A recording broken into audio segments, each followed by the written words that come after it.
HG. They can't wait. Here we go. We're live. Hello, everybody. Hello, Cheeseheads. A few little technical issues, but we are here with you now. Good evening. This is how we spend the bank holiday in the UK. It's beautiful sunshine. The caller has got some serious tanning issues going on, and I'm a little bit burnt, but luckily enough, I've got my aloe vera at the ready, and I'm joined this evening by a man almost with dulcet tones as soothing as aloe vera. It's HG. How are you, HG? I'm good. I'm doing well. It's not a bank holiday here, but we get a holiday on Thursday and Friday, so I'm not complaining too much. And yeah, life's all right. I'm just celebrating my grandmother's birthday. Happy birthday to her. And yeah, just ready to talk all things Tottenham. Wow. I'm always ready to talk all things Tottenham, HG. Always ready indeed. Um, Obviously, we were hoping that we would be announcing a manager by this point. That would be ideal. So we haven't announced Mauricio Pochettino. But before I come to that, some real sad news. Danny Rose has left the club this week just gone. Last week, actually. What's your endearing memory of Danny Rose, HG? I know you're a fan. I will always say I like his honesty. I do think that his honesty is a good thing. I understand that the interview to the Sun wasn't a good thing, but generally speaking, the way he lives his life, I'm okay with. But I think from a football perspective, it's weird. I'm going to pick something a bit strange. When we went to Barcelona that night in December 2018, obviously we didn't play particularly well in the first half, and Walker Peters made that mistake. But I just remember being up in the gods watching Danny Rose play football, and from when you're that high up, you can see not just what the players are doing, but also where they move, like where they stand in relation to how the game is going on. And I was just really impressed with how he played the second half that day. So weirdly enough, that's going to be my main memory of Danny Rose. I don't really want to remember the bad things. I don't really want to remember even when he was flying down the left wing for us in Pochettino's great side. To me, that evening in Barcelona is probably my Danny Rose memory. But after being at the club for 14 years, he certainly served the club with distinction. And yeah, okay, the last year and a bit didn't go the way that he or we would have wanted, but I don't think we can be too disappointed with him at all. Let us know if you've had sunburn issues in the comments box below this weekend. Danny Rose memories as well are always good. Stuart Such, shout out. His goal versus Arsenal will never be forgotten. I mean, that was his debut, wasn't it, HG, if I remember rightly? And I mean, Yeah, that was I can still hear Alan Parry going on his Premier League debut, and he got subbed at half time. I mean yeah. that's the crazy thing. Like he starts I think as a right winger. None of us had ever really seen him before. We might have heard the name because obviously he came as a relatively I had high to Google profile. him. Well, there you go. You had to Google him, but like that goal will always. I mean, just that those 3 days we played Arsenal at home on the Wednesday, and either Chelsea was the Saturday before. I think it was the Saturday before we played Chelsea. Those were two massive home games that propelled us to Champions League. So yeah, Danny Rose, there's a lot of highs. It's not just the interview and what's happened since. There were a lot of highs while he was at Tottenham, and I think he deserves credit for that. Danny Rose, gone but not forgotten. His goal, I have to say, that goal, it's ironic that someone's debut goal is probably their most outstanding highlight in a Spurs shirt. Despite the fact he served us for 10 plus careers, 10 plus years of his career. I'm slightly slurring tonight because if I'm being really honest, I've been in the garden barbecuing and on the booze for the last 2 days solid. The hair's a mess. The sunburn's out. The aloe vera's on the case. Aloe vera. I don't care. Danny Rose, we salute you. Gazzaniga, do you want to do another an eye-watering tribute to him as he left as well? He has left. Anyone who karate kicks Marcus Alonso deserves a round of applause. Get that I man a just, statue. I just wish it hadn't have been during a game. Like after the game, after we'd beaten them, would have been nice. But to do it in a game at home where we obviously needed the points, no, I won't remember too much. But there were a couple of saves in the Champions League season when we got to the final where he played instead Yeah. of Hugo. I remember one, I think, at He home was against injured. PSV. Yeah. So it's like Gazzaniga will be missed mostly by the ladies, but I won't miss him too much for a third goalkeeper, which is really should have been. I'm okay if we go with the youngster from now on. Yeah, I'm cool with that. I mean, that youngster's name is Joe Hart, though. No, Joe Hart's the backup, right? I mean, we're in a situation where Hugo's contract runs out next summer, Hart's contract runs out next summer. I think we've seen it so far this summer with Tom Heaton. I mean, he's an experienced goalkeeper, but he's gone to Manchester United to basically be a third choice for the rest of his career. Like, there are going to be goalkeepers that do that, and Joe Hart might be one of them. But like, I have high hopes for. We have a youngster at Spurs called Brandon Austin, who I think is going to be a really good keeper. So I'd Yeah. like to see possibly an opportunity for him to make it to be back up at some point next season, because Hart is on his way out and we need to get someone in, whether it's to give Austin a go or to find someone with a bit more experience to replace Hugo. But goalkeeper is going to be a big need, if not this summer, but certainly next. My enduring memory of Gazzaniga was he's very good at shootouts, actually. In fact, I remember me and Becky going down and seeing him play at Milton Keynes, which was a home game for us.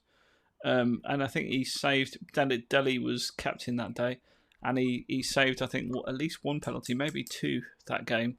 So decent shot stopper. Sad to see him go a little bit, you know. But anyway, whatever. He's gone. Move on. We've got Joe Hart, and I'm sure Brandon Austin will do himself justice. Interesting to see what will happen with Hugo Lloris, HG. By the way, can I get everybody right now to press the like button? I saw on a YouTube video the other day. I was watching YouTube with my daughter, and they were like, "Smash up the like button! Hit the like button now!" So I want you to all smash the like button up now in a very middle class way. Smash the like button up now. HG, what you saying? Hugo, only 1 year left on his contract. Is he going to sign a new one, or is he off to Paris? I suspect he wants to go somewhere else. I mean, the guy spent 10 years at Spurs pretty much. He's not won anything, so apart from a World Cup. Um, it's like if he has somewhere else to go for the last few years of his career, I don't begrudge him wanting to do that.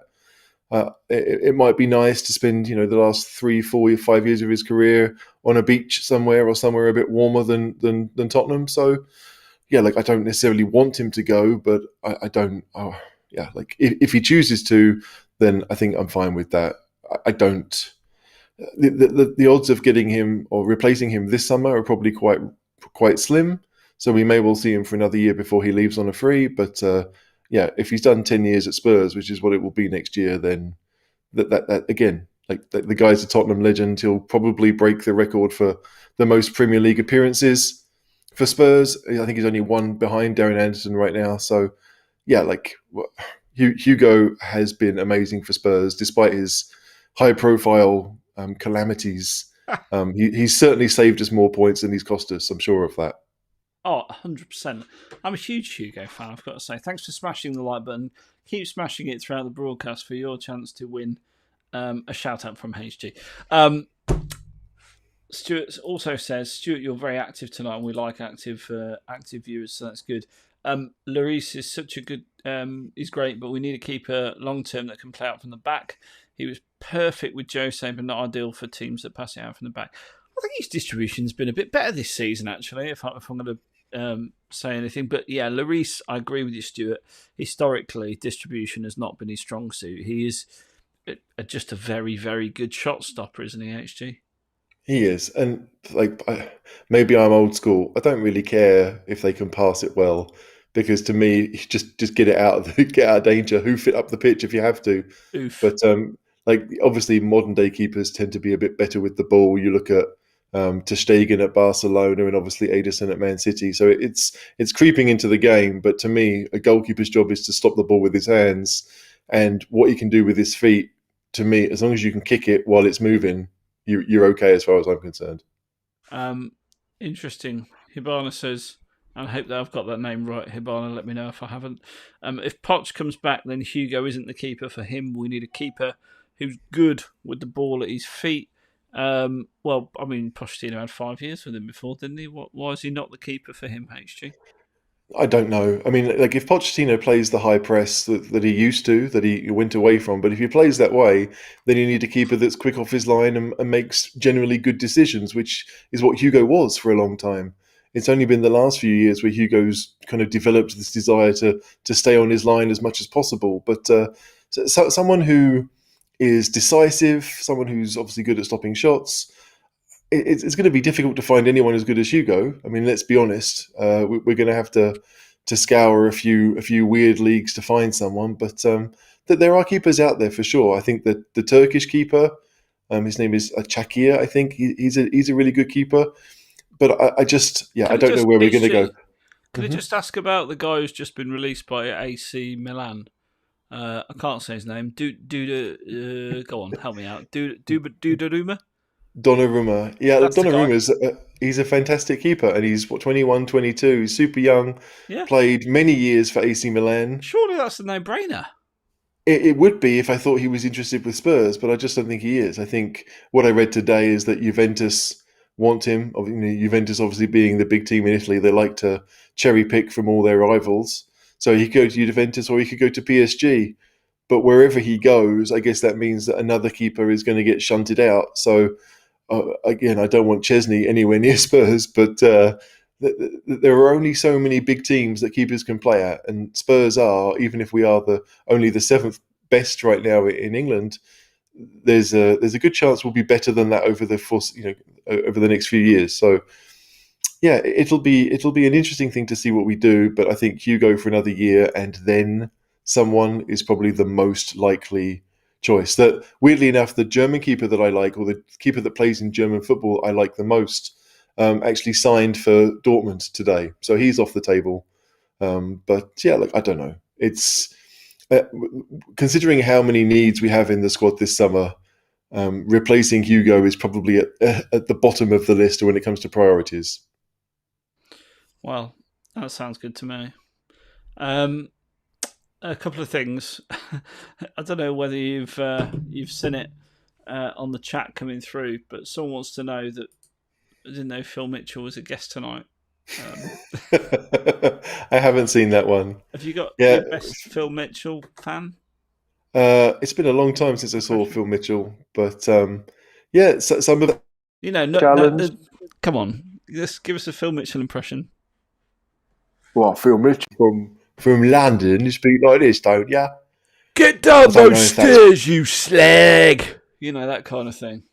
That's what I'm thinking. Yeah, I mean, my family does have an East London heritage, more North London, but still, yeah, like your hair falls out, like you deal with it like a man and you just shave it. None of this hair transplant nonsense, none of this like comb over nonsense. Just deal with it like a man and take it on the chin, because it is what it is. You can't really change it, and I don't want to. Mine's wild today. I've been sweating. Look how red my arm is. It's like I've been on holiday to the sun. You're an English person in the sun, caller. That happens to all of us. Hibana's come back to us and said, because Poch forces a high press who plays out from the back, and Hugo can't play out from the back. Also, the pronunciation of your name was correct, so I take some amount of credit for that. Anything I gained there, I lost with the Donnarumma. You're going to call him Banana Rama in a second, aren't you? But why not? I think so. Yeah. It's possible. Right. The moment everyone wants to... I mean, the reason people are tuning into this, HG, is not because they want to hear us talk about Danny Rose, if I'm being really honest. They want me to pick your brains about Mauricio Pochettino's return to Spurs. Now, I've been down the odds. Poch is now 1-2. Or would you like to say 2-1 on? So yeah, 2-1 on. I'm a normal person. I would say 2-1 on. And I'm a northerner. So apparently, so there you go. 2-1 on. So the bookies think it's very likely, but we've been here before with the bookies. I mean, that's about the 9th favourite they've had for the Spurs job. So I take it absolutely with a pinch of salt. So should you, and gamble responsibly. Don't listen to Ray Winston and his bet in play. Yeah. Shout. What are you saying, HG? Well, it looks likely, doesn't it? I mean, Does it it's though? Does it? like it's crazy, right? Like to me, as soon as Antonio Conte came on the market, he was the obvious choice. I don't care about his Chelsea history. I don't care about whether he's going to fall out with Levy. In fact, that to me that might even be a positive. He is the best manager that's currently available. Like I don't think there's any doubt about that. However, it doesn't seem likely that it will be him. So that does leave Pochettino or probably Ten Hag as being Levy's favoured choice.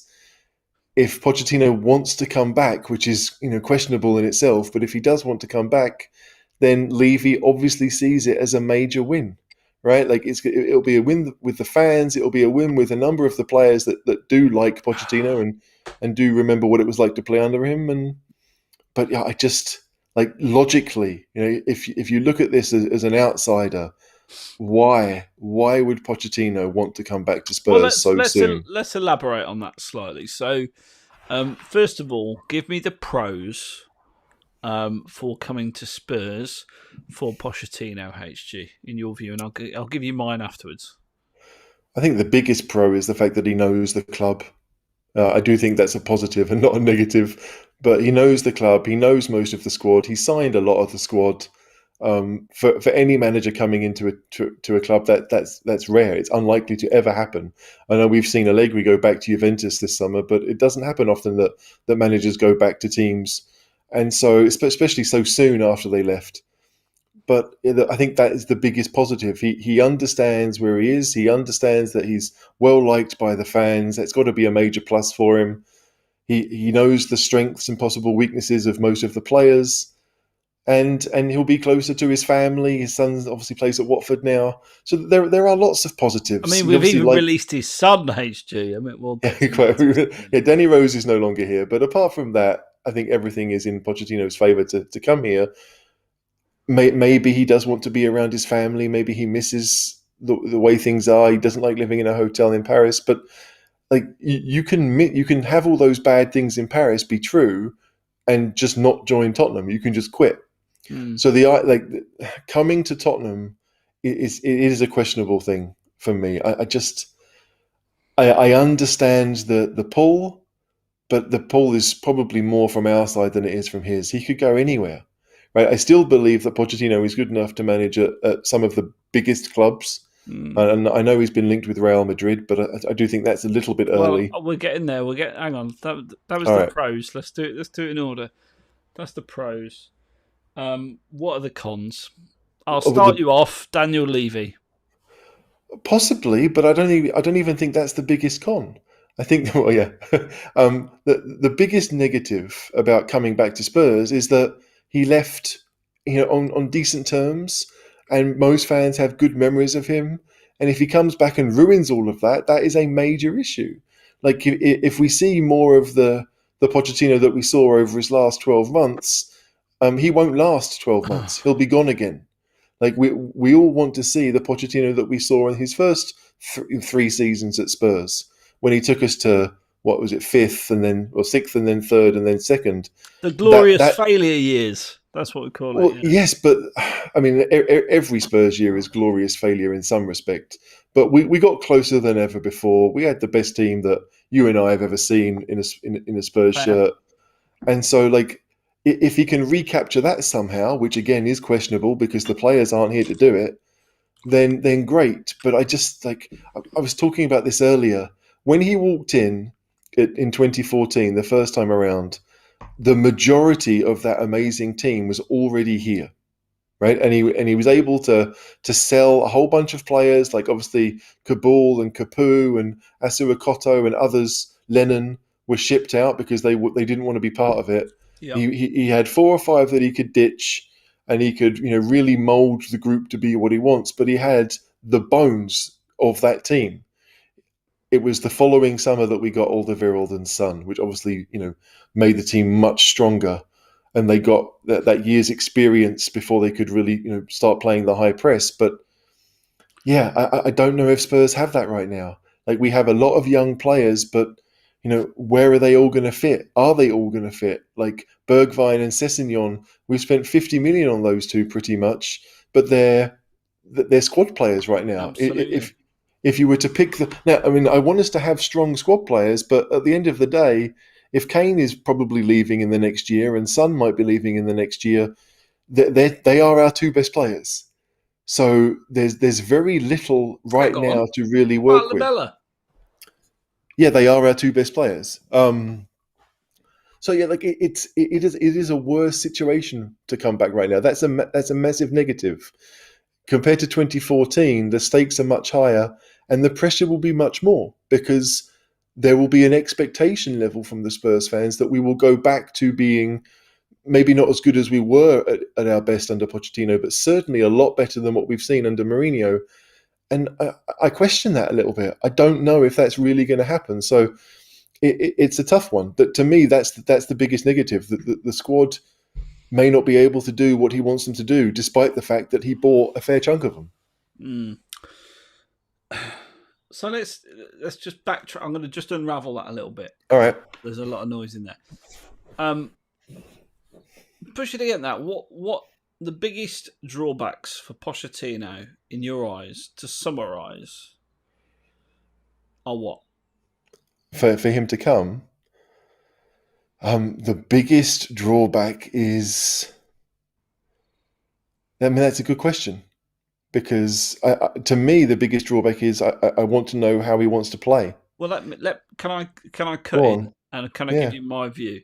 The absolutely. biggest drawback to Poch coming back to Spurs is he's in a club that's owned by a country that's got a sovereign wealth fund backing it up. Like, we're not talking about Roman Abramovich rich. We are talking about Bank of England backed by the UK taxpayer rich, owned by Qatar. It's a sovereign wealth fund. They can buy whoever they like at PSG, and they can pay whatever they want in transfers and wages. And he would be swapping that for Daniel Levy, whose idea of a good transfer offer is about half what a player's worth and a packet of crisps. Or if you're really lucky, salted nuts. So what I'm saying is, I think the biggest drawback for Poch is, why would you swap that, oodles of money, whatever players you want, the best players in the world, an almost guaranteed league title, give him a full season at it. I mean, if he fails next season, then he really is not suitable for us anyway. And a good run in the Champions League. Champions League football pretty much guaranteed every single year. Yeah. And you're swapping that for the Europa Conference. Yeah. And as much as I like you, HG, I'd rather Spurs weren't playing in Austria, against a potential two teams a season. Trips to Outer Mongolia and a shot at winning that tournament and getting in the Europa League. I'm sorry, but there's something that doesn't add up right here. Why on earth would Pochettino be interested in swapping all of that just because he's a little bit unhappy about living in a hotel for coming back to that relative poverty at Spurs? And we ain't going to splash the cash on players. We know that. It's not just the fact that, we haven't got any money. We know that over a period of time where we have had money, we don't spend big money on players. So to me, I think a lot of this is paper talk, HG. And I suppose my question for you is, and I will get to some viewer questions in a minute, so do drop them absolutely in the comment box. Please like and subscribe to the YouTube channel because it really helps us. And smash up that like button. Dog, I believe, is the term, or player, or friend. What I want to say is, HG, why would you swap all of that to come to Spurs? And is this a ploy to get season ticket renewals up, as I've seen on Twitter left, right and centre? Because, I mean, I'm not buying that, number one. But number two, is it a ploy? What's your view? Look, my brain says it's not logical for him to come to Spurs. Like, if his options are go to Real Madrid, stay at PSG, leave PSG but do nothing, or go to Spurs, that's probably the order I'd do them in, frankly. Going to Spurs makes no sense for Pochettino, absolutely none. And I honestly, I was happy to see him go when he went. So I'm not desperate for him to come back. Frankly, I think if he was to come back, we'd have to have someone better to scout, someone better to find the players. Because I don't think there's any doubt that Pochettino can coach pretty well, but when it comes to spending money, the record isn't great. Even if you take out the fact that Levy may have been involved in a lot of it at Spurs, at Southampton he spent a lot of money on what is it, Danny Osvaldo, and that one went so badly that Osvaldo didn't he punch a teammate in training? So like there's very little evidence to really say that Pochettino can spot a player.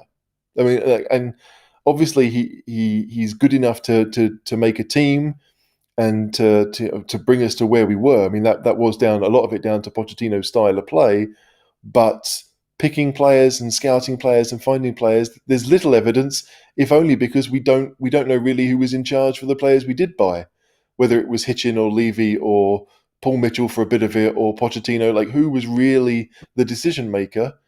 If it was Levy, then that would explain something. It was Hitchin, it would explain a lot. But there's just I don't think we can look at something and say yes, that was definitely Pochettino's doing where it worked out. So I'm a little nervous. Pochettino might be the best possible option for Levy, but I'm not sure it's the best possible option for Spurs. I don't think it's the best possible option for Spurs, as I said right at the beginning. Well, I mean, we're gonna get into the alternative candidates in a minute, HG. But I want to go to some viewer questions. Your chance to get involved, drop in on the conversation. So we're gonna work our way through those, and we're gonna start on the subject of Pochettino. Daniel Markin says, "Hope Poch doesn't come back. Please, no thanks." And he follows that up with Conte in. John Williams, Dan, it's happening. Which I love that. Bantosaurus Rex. If you're not a patron, details in the ticker below. Do have a look. Those guys are patrons and top fans. Thanks very much for supporting the pod, guys. Pavy D. Anyone else realise when a manager comes in, he looks fresh and ready and always leaves with grey hair and defeated? Maybe that's why Levy is a ball buster, because the stress that comes in that club. Sweaty Cockerel, how you doing, man? Love your stuff on Twitter. Ten Hag, please, for the love of God. Yeah, we'll get to that. I want to debate All that, right. but we'll get to that. Why doesn't Poch rent a place in Paris or an Airbnb? It's a good question, isn't it? Yeah, I mean, how good are hotel rooms in 5-star hotels? I mean, in suites or whatever he's got, I don't know. I suspect that the major benefit of being in a hotel is that he can just order food when he wants. He doesn't have to do it himself.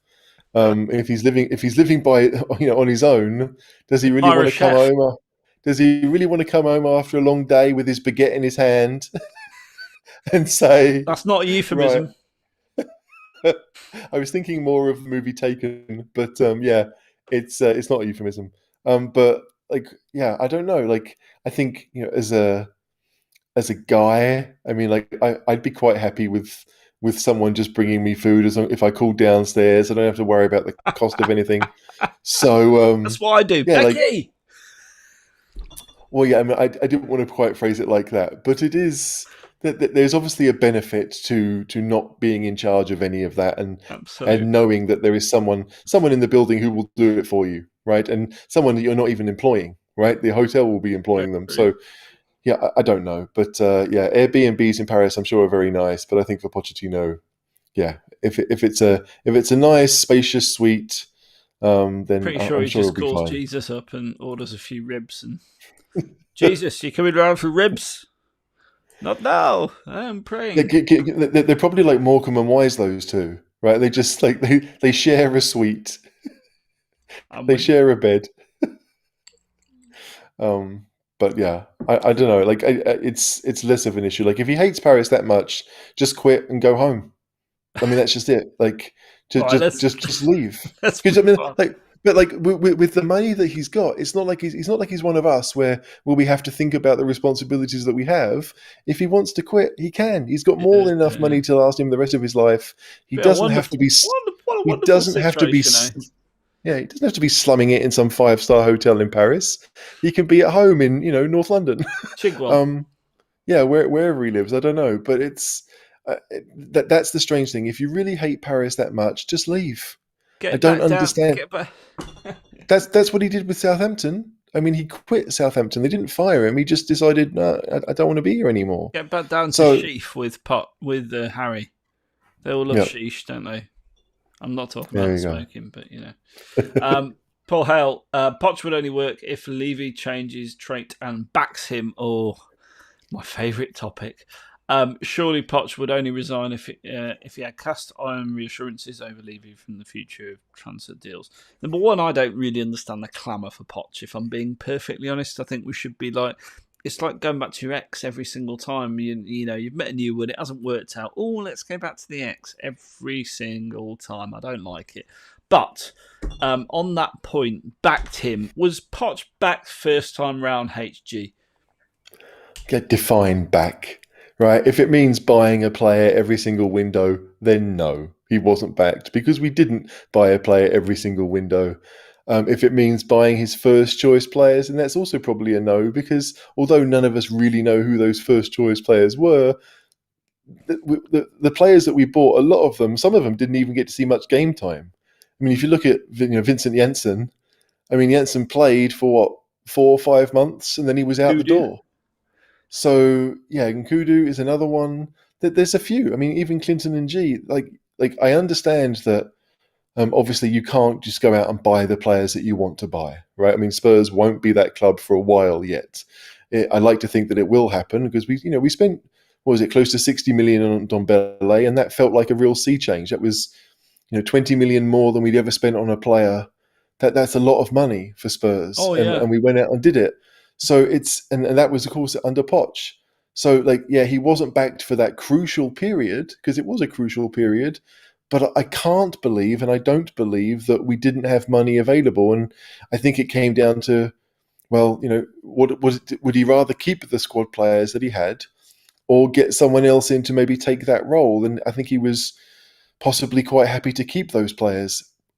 Yeah, maybe we disagree about whether he should, but it's really tough to say was he backed because I feel like everyone on both sides of this argument will look for evidence to support their view. If you hate Levy, and if you think that Levy is the reason that Pochettino left and Pochettino failed at the end, then of course you're not going to think that Pochettino was backed. If you think that actually a lot of those decisions towards the end of Pochettino's tenure were down to Pochettino and not so much to the quality of player that he had, then yeah, you might be looking for things to say, well, Pochettino has a big influence on things too. It's not just Levy with getting all the blame here.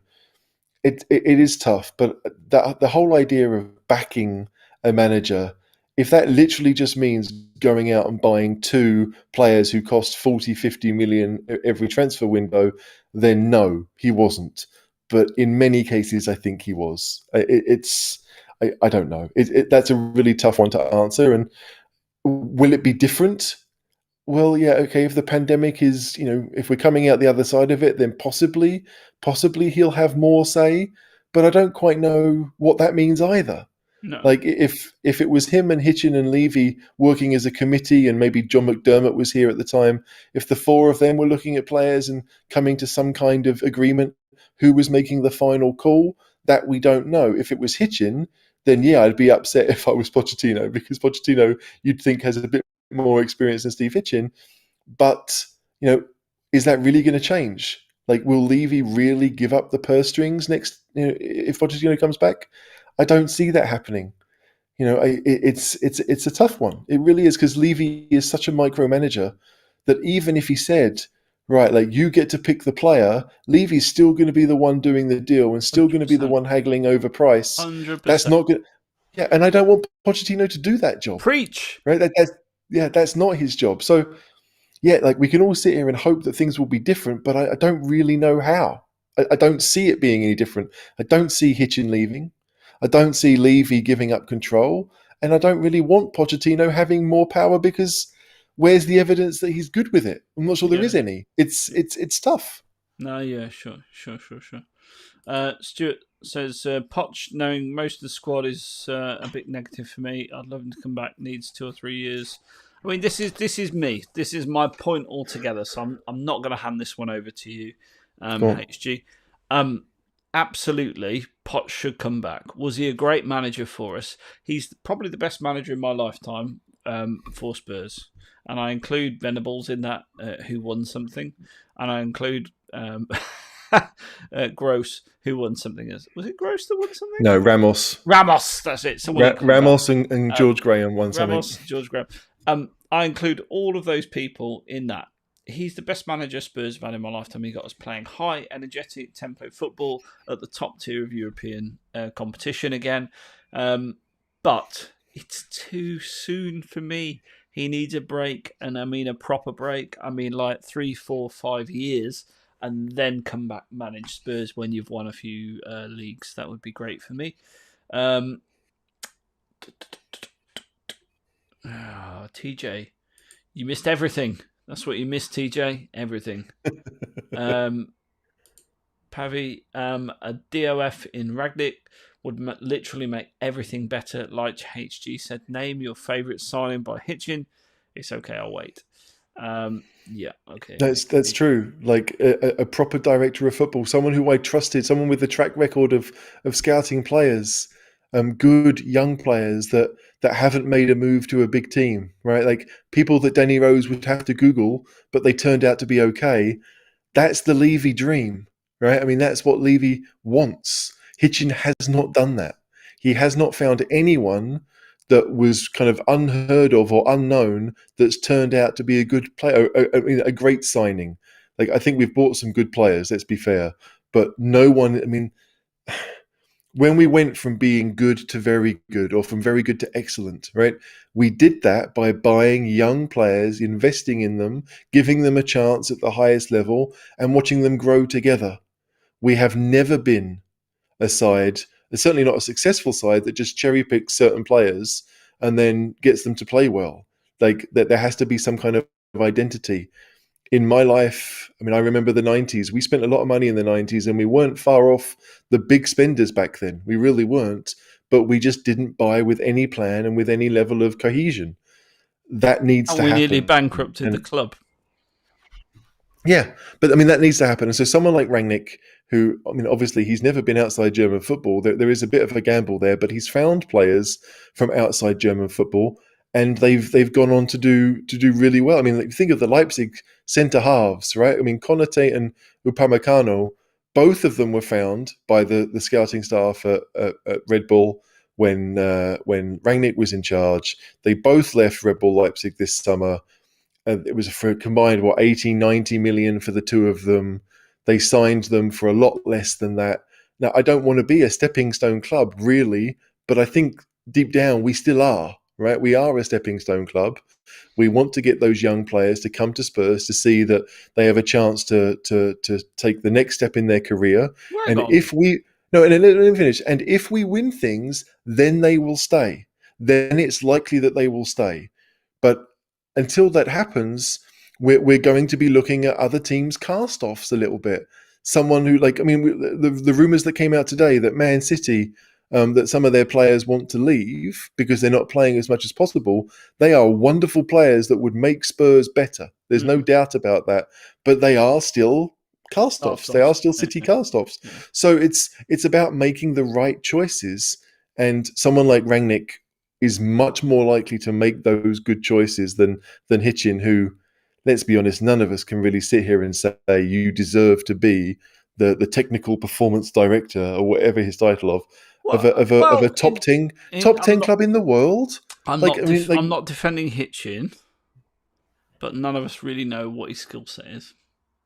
Well, yeah, but isn't that a problem? Shouldn't it be obvious what his skill set is? He's not got the same track record, I suppose. It's fair to say. That's not to say he can't do it, but he's not got the same track record, has he? Exactly, and we've just seen no evidence. I mean, he's been chief scout / whatever his title is for over 4 years now. Like, you'd like to think we'd have seen something. Yes, like, I do think we've bought good players. Sometimes some of them are very good. Some of them are super talented. But if they don't fit a plan, then you're basically just throwing money at things. Mm. And I'm not being funny, but I could do that. Yeah. And probably for Yeah. a lot less than Hitchin is on. Oh, and I'd love It, to like, cut you all day long. well, I just like. I mean, you take Dombele, and Dombele is the perfect example. Even Lo Celso. Like we've got a guy in Hitchin who is a supposed League One expert, right? Ligue 1 in France. Allegedly, but like that's all we know. That's all we know is that he's an expert in the French league. He didn't sign Dombele until he went to Lyon. So then, by that point, anyone could have seen him. I mean, we all saw him play in the Champions League for Lyon. Yeah. And Lo Celso was at Paris, was at PSG, wasn't getting much game time there. But again, he wasn't looking at the PSG reserve games or wherever he would have been. He had to wait until the guy was at Real Betis. Now, Real Betis obviously knew there was a player there because they got him on loan. Isn't that hindsight, though, HG? Well, no, but that's his job. That is literally his job, is to find players that will help improve Spurs. Hindsight says he's done a bad job. I'd love to sit here and say that he's done a good job. Hang on. But I don't think I can. All right, Bruno Fernandes. Hitchin had him lined up, ready to sign. The money wouldn't be signed off. So whose fault is that, Hitchin or Levy? Well, I don't think that's Hitchin's fault. Yeah, I'll say that for sure. But that's what I'm saying. I'm saying there's two sides to every story, and some of these players, I think it was last summer we were obviously linked with. I'm slightly pissed, so I can't quite think off the top of my head. But it was the guy at Juve. Oh, you mean Dybala? Dybala. It was lined up. It was ready to go. And yeah, but I suppose my point is, Hitchin can identify these players. I mean, me and you could identify those players just by playing Football Manager, let's be fair. But he's lined up several top talents, and then we don't have the money, or we won't spend the money to get the deal over the line. So is Hitchin that bad, or is he working on a different set of parameters to If you're saying that we can't afford the players that he's scouted, then that seems to be the same issue that Paul Mitchell had when he wanted us to go and spend 30-odd million on Batshuayi and Levy wouldn't do it. Yeah. Looking back, that seems a relatively good decision. So it is interesting. Like we all know that Spurs, when it comes to revenue, are up there. Right, like we can go out and spend money just like Chelsea do, just like Arsenal do. Yes, we've got a lot more debt, but the debt is serviceable. It's less of a problem, right? The issue is if Levy, for whatever reason, and Levy can look at the record books of Spurs and think, when we spend a lot of money on a player, it doesn't tend to work out. So maybe it is better for Spurs to go out and say, you know what, instead of spending 60 million on one, let's spend 25 million on 3 players, right, each. And maybe one of them works out and the other 2 don't, or maybe 2 of them work out and the other one doesn't.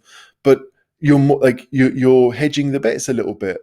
To go out and do what Arsenal did with Nicolas Pepe and spend 72 million on one player who really hasn't set the world alight for them, which is what you'd expect for that money. That's what Spurs don't want to do.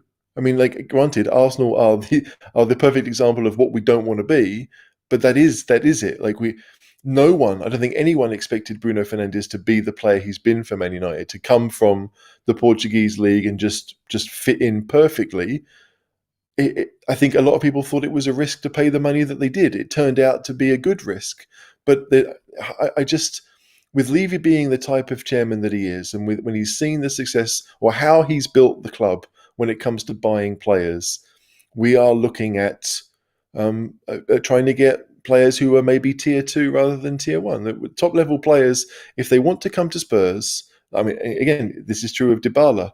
If they want to come to Spurs, it's because they're on the outs at their current club, and that's why Dybala was even linked. It was only really possible because Juve weren't sure if they wanted him. Yeah. And yeah, it's a, I don't know, like I don't think we're going to go out and spend 50-60 million on 1 or 2 players. I mean, not for a long time. And as I said, I just should. Like, it has to be someone who you really believe is a better fit or a great fit for what you're trying to do. And we saw with Liverpool, they spent a ton of money on Van Dijk. They spent a ton of money on Alisson. Both of those could have bombed. I mean, they could have, but they didn't.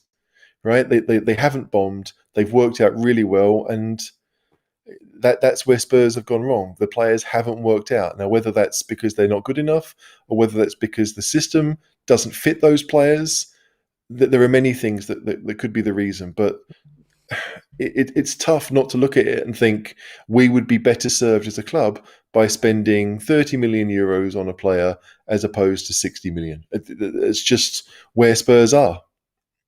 It's where the owners want to be. Possibly, but look, if we could go out and spend 60 million on every player and do that 2 or 3 times and do what Chelsea did with Werner and Havertz, then great, we'll do that too. But we're not in that position. And I mean, you look at the Chelsea, yeah, okay, they won a Champions League, but Havertz and Werner, they've not had great seasons. I mean, I'm a big Havertz fan, and I was actually quite happy to see him score, but it's tough because, like, if you want instant results, then that may not happen no matter how big the price tag is. Okay. I think the difference with those two is that Werner and Havertz have basically been fit for most of the season and have had the chance to come in, and the squad's been strong. And at Spurs, we expect them to come in and be the saviour of the team quite regularly. Yeah. And they shouldn't be expected to be that. Like, they are humans, and they are coming from different countries, and they're learning the language, and it takes time. Like, it's very difficult to find a 22-year-old, 23-year-old that is able to switch countries just like that. I mean, they do exist, but some countries or some citizens are probably better than others, and that becomes part of the scouting too. Okay, well, let's get through some of these. Comments. So, Hibana, Poch will need to sell half the squad. Poch works. If we get someone in charge of signings, I'll worry as to whether we can clear about 9 crap players and replace. That's unlikely, isn't it, HG? In terms of what we've got out there, the market is not very flush with cash right now. There aren't going to be people spending sort of the money that Daniel Levy wants to recoup, are they not? I mean, yes and no. Like, if you look at the deals that have been done, there's been a number that have been, that was more money than I would have expected. I mean, AC Milan went out and spent 15 million euros on a keeper. Now, obviously, they needed one to replace Donnarumma, but still, that's a fair chunk of money, and they're not getting money for Donnarumma. So, like, they're having to find that somewhere. I think there are deals to be done in the 15 million, 20 million range, especially within England, because they're the ones that we have the most money when it comes to TV. We just have the most money. So, like, if Villarreal can now afford the money they need to pay for Foyt, that's because the Champions League money's come in. So you're going to look at those teams that have qualified for the Champions League that might be flush with little bit of extra cash. I don't think it's impossible, right? Like, and I think that we should try and just shift as many as we can. Start the process. Like, people like Jack Clarke and Ryan Sessegnon, like, they may not ever be world beaters at Spurs, but they certainly won't if they're on loan or if they're sat on a bench. They need to be given the option and the possibility of playing for Spurs. If we find out after a year that Jack Clarke isn't cutting it, then we sell him next summer and you move on. But I just think that this summer, even if it is the worst time to be selling these players, we have to be focused on selling the squad players that we don't think are long-term solutions. The dregs. Yeah, but I don't even want to say that they're dregs, but they're not the future of Spurs. Like, we have to reinvest and we have to renew our team. Like, Kane and Son are 29 and 28 this summer. They're approaching the end of their prime. They're approaching the end of their careers, and there's a good chance they're not going to stay much longer than they currently are under contract for. So we need to be looking at younger ones. We need to be. I mean, that team that Poch started with had an average age of 23 point something. That needs to be where we're going. We want the team to grow together. Next season will be a bit like, I mean, I hope it will be a bit like Pochettino's first season, where they come together, they figure things out, they learn what works, and then hopefully we'll have a springboard to go somewhere with it. But that means that players like Sissoko and Lucas and Lamela, who are all good at certain things at certain times, they are not the future of Spurs. And if I lost a few million euros on each deal to make sure that they went, or if I had to pay 30, 40% of their wage because they're on good money, then you have to swallow it. I mean, that's just how I see it. You have to swallow it and you move forward. If money is that tight, then we should be focusing on not getting Pochettino because he will cost us money to do so. Absolutely. It's there are lots of things, but I would prefer it that we said, right, I mean, we've lost 2 already. Let's try and shift another 6, 7. That Okay. we can all name players that we'd like to see go. So let's just do it. I want to pick up a couple of points quickly. Sweaty Cockerel. We're all moaning every week about Poch's lack of plan B. 89th minute substitutions. We were dropping points against easy teams and not taking the cup seriously. Why have you all forgotten this? I'm just going to put, and this is going against everything I said at the time, 2 words. Jose Mourinho. Fair. Yeah, and that's it. I mean, like whoever comes in will be compared to Mourinho. Like Mourinho was compared to Pochettino. Pochettino looks better now because of what Mourinho did, right? I mean, there's no doubt about it. The only reason you want to go back to your ex is because your current choice isn't as good. Yep. So it's a problem because everything that he says, I'm assuming that Sweaty Cockerel is a he, but everything that they say is but everything they say is true. Like Pochettino's last 18 months, it's not something I want to relive. We were lucky for the first 6 months of it, and then maybe even longer than that. And then the last 9 months, we were putrid. We weren't just bad; we were awful. It was slow, sideways football. We never really looked like scoring, and we always looked like conceding. It's very much like Mourinho in that respect. The games we only won were at home. We went 9 months without winning away from home, and even that win was a last-minute header from Winks, a team that got relegated. I mean, do you know, like there was very little quality on show. We had good players, but we weren't a team. And Pochettino was the master of that. He'd created that situation. He may well have not got the players he wanted in the previous 12 to 18 months, but he wasn't doing a great job with the players that he had. He changed the system. We were playing differently. We were playing Lucas as a central striker. The fullbacks were far too high up the pitch. It wasn't the high press that we'd seen. The system had changed. So yeah, like we all want to be back to finish second, but whether Pochettino wants to go back to that style of play, yeah, maybe he wants to, but maybe the players can't do it. Pochettino has one successful plan. He hasn't proven to show anything else, and that's a problem because if those players can't play that one way, they're going to struggle. Well, I'm inclined to agree with you. He also says Conte, Ten Hag, Potter, Poch in that order. Oof, the burn when Poch comes below Potter. We're not going to talk about that. We've went a lot, but HG. But to be fair to him, I think that he means right now. Yeah. Like I don't think he's rating them on their qualities as a manager. I just think who is the best fit for Spurs right now, and I would agree with that. Like maybe I'd have Potter ahead of Ten Hag because I'm pretty low on Ten Hag, but Conte is definitely the first choice, and Poch should probably be the last of them. Good. So it's I get it. Ryan Horst says, nice to hear from you, Ryan. Hope you're well.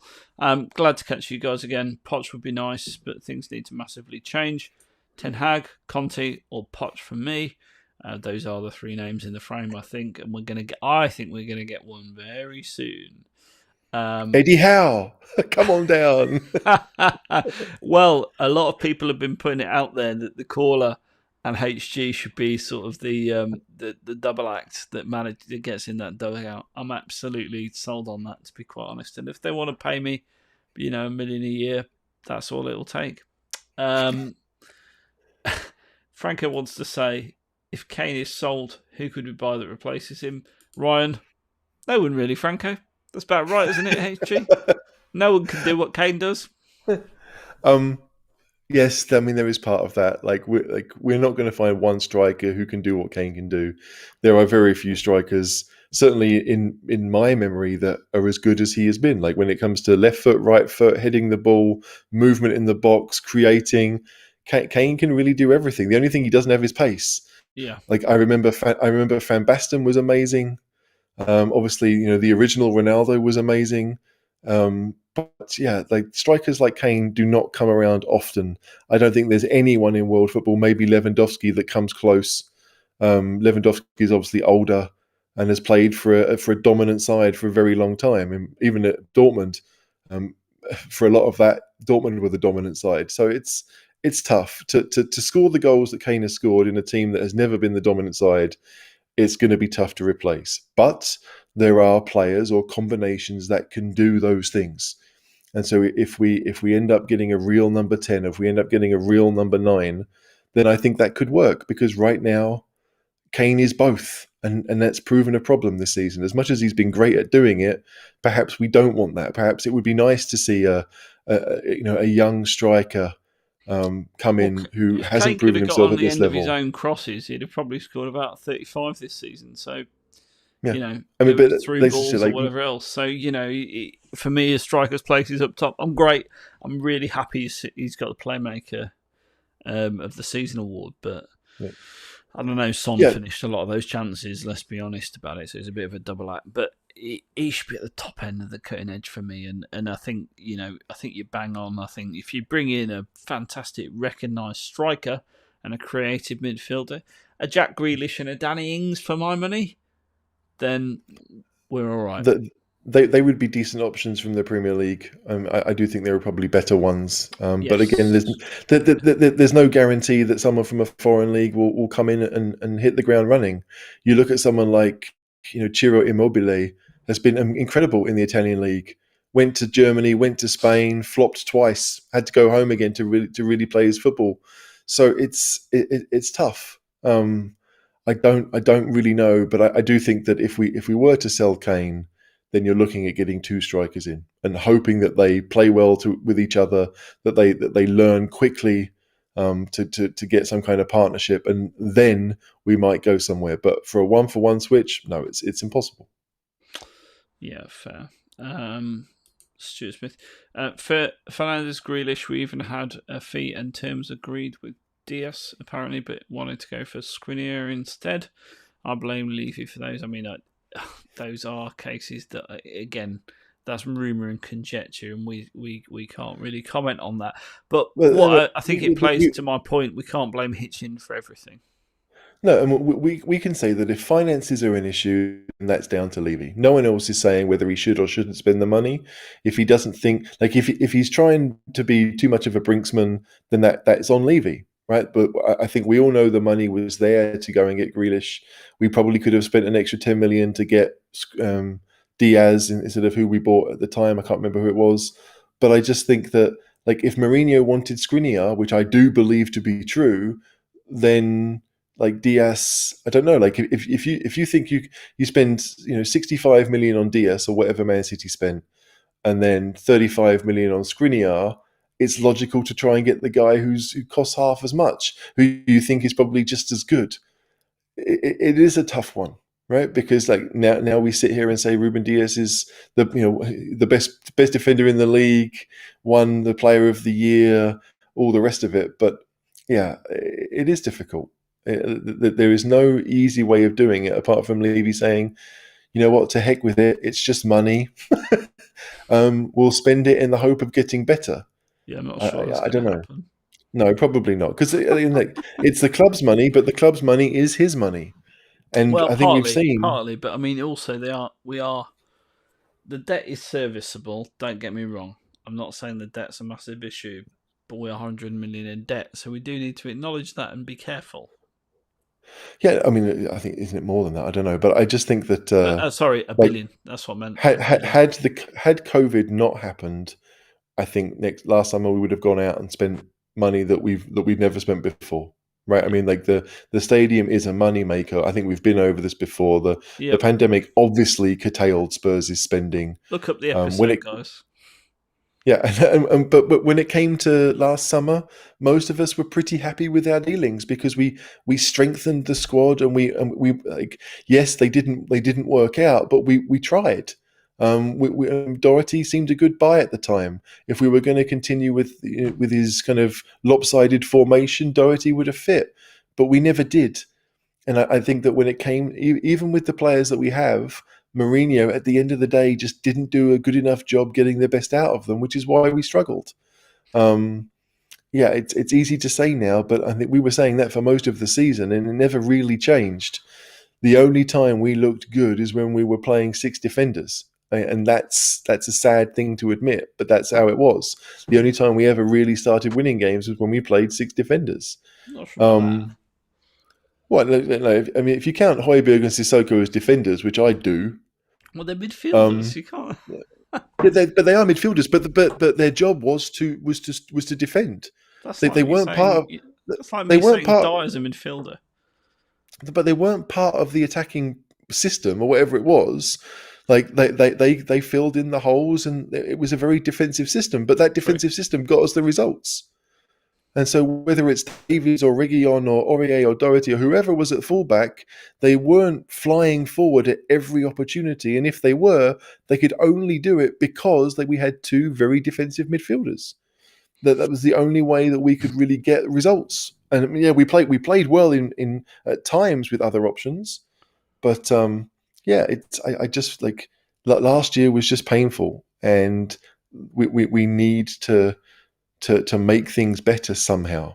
I mean, we I don't know. I need to make things better. I need to put some fucking aloe vera sun cream on because my arms are still burning. Paffy D says, without sounding racist, which is hard on this next question, I don't think it sounds racist. With Aurier and Sissoko coming out and saying they want to leave, which they pretty much have done with the interviews they've given, would and Dembele stick around without them? I think that's fair because those guys were all very close, weren't they? You saw that in the documentary. Yeah, I mean, who is going to be Dembele's friend now? Is it going to be Levy and stories of his childhood? Could be. That they can bond over. Like I'd like to think that at 24 or whatever he is now, Dembele, that he doesn't need that he probably hopefully has a girlfriend and a bit more stability in his life and gets on with the French speakers because Højbjerg speaks French fluently. Man up. Look, Lloris is still there. It's not a question about manning up. I've moved abroad. I get that it can be weird and lonely sometimes in a different country where you understand everything but also nothing at the same time, right? Yeah. That the culture is completely different. We can sit here and say that Dembele shouldn't have to worry about this because he's got all the money he could ever dream of. Doesn't work that way. Like money does not buy you. It takes away your cares, but it doesn't make you happy. If he's desperate to be around people that he feels understand him, then he may want out. But I'd like to think that he thinks there's unfinished business with Spurs. He's still got 4 years left on his contract. I don't think it makes much. It doesn't make much sense for Spurs to sell him this summer unless someone comes in with a really good offer. So I would like to feel that he would stay, even if logic says, if my friends are leaving, I want to leave too. I think this is the kicker. Initius Maximus and Dembele wage is a factor. A lot of teams won't come for him. He's on £200,000 a week. So yeah, and we probably have to subsidise any move when it came to wages. Yeah, it's not a great situation to be in, but it doesn't make much sense, I don't think, this summer for Spurs. See what happens when we chase big name targets? It all goes wrong. Yeah, I mean, and weirdly enough, when Dembele signed, I was so over the moon because I thought the guy is such a good player, and obviously we probably had to give him 200 grand a week for that to happen. I mean, he had all the leverage. He probably could have gone anywhere, but he chose Spurs. And you're right. Levy will have realised, and he should have realised, that it's possibly better for him to, if that player has played well for Tottenham, they get a new contract. He did that with all of those English players, with Walker and Rose and Dele and Son and everyone, even Kane. He's gradually built them up to the level that they're at. That he didn't just give it off the bat like he had to with Dembele. But I suspect that Pochettino really wanted him. I mean, that's going to be a Pochettino signing. I don't think Levy would have sat at home one Tuesday night in November 2018 and thought, I'm going to watch Man City versus Lyon and then pick the best player on the pitch and see what happens. It's just not. I don't see that. So yeah, it's tough. I mean, Dombele clearly is a ridiculously talented player. There's no doubt Oh, that he is. he's got everything that you might want in a He's a midfielder. street footballer. He is, and those players need discipline. They need direction. Delhi is the same, right? They need a team that allows them to perform. If the team isn't doing that, then they will struggle because they play off the cuff. And yeah, it's an issue because we don't have that team right now to allow them to do it. But it's definitely, I think, possible. It has to be possible. You wouldn't be much of a manager if you didn't look at Dombele and think, I can really get a tune out of this guy. I mean, I'm going really, to ask you to one me, last question before we go tonight, HG. okay. Antonio Conte. Fabio Patrici. Paratici. Yeah, okay, go on. As a double act over Poch, would you take them? Or would you take Pochettino and not Ten Hag, sorry, Ragnick? Okay, there's the question. That's my question. Oddly enough, I don't know a great deal about Paratici, right? Because at Juventus, being sporting director seems to be somewhat of an irrelevant job because, like, you can always buy the bigger names and the better players. Yeah. But yeah, that is a difficult one. I would probably go Ragnick and Pochettino because I understand Ragnick, and I think that you go with what you know, and I know those two more. I think Ragnick is probably better than Paratici, and I think that that Conte is better than Pochettino. But you go with what you know in that case. So I'd probably go with Ragnick and Poch. Okay. On that bombshell. Now I'm going to have to do some research on what Paratici has done because Juventus do buy well. I mean, like Juventus, obviously they're at the top. They went out and bought Chiesa. Chiesa is a fantastic player. They've got Kulusevski. Kulusevski's what, 19 or 20? Fantastic player. So they have done okay. And this is going to sound awful, that they took Arsenal's reserve keeper, right? Yeah. And he's been their number one for. It's true. He's been the number one for a couple of seasons, so they have bought and shopped wisely, let's say. But I don't know enough about Paratici's history to know how involved he was. But if Paratici has a decent record of finding superstars from around Europe, then great. Then I'd go with him and Conte. But Conte is far better than Poch right now when it comes to coming in for Spurs. I really believe that. Yeah, and same. Rangnick, I just know more about what he's done, and Rangnick is much more of a Levy director of football. I think. I mean, I do think that he likes to find those youngsters like Mukiele and Upamecano and those people that were in France and sometimes second division French teams. I mean, Sadio Mane was there too. They've got a lot of players through the Red Bull system that have come from French football, and it's can we offer those players the next step? That's what we should be hoping for. Sweaty Cockerel says, smash the like button. Yeah, one more smash.